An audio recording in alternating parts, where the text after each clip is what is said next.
نموذجي كابتن سالم نادي الهلال الله اكبر.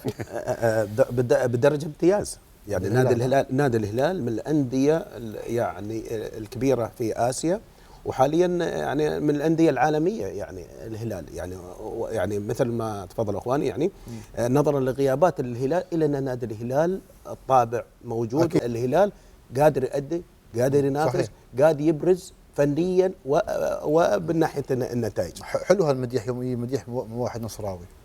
لا بالعكس، انا مع الفريق. لا مش انا اتفق معاه. انا احب الهلال واحب نادي النصر واحب نادي الشباب واحب نادي الاهلي، الكره السعوديه عموما، ولكن الهلال دائما مميز، وحتى في فتره من الفترات كان نادي النصر مميز. صحيح. مميز، ونتمنى ان نادي النصر يرجع ان شاء الله الى ما كان ايام ماجد عبد الله. الهلال يظل دائما من احسن الفرق على مستوى اسيا، لا فقط المنطقه الخليجيه العربيه، زعيم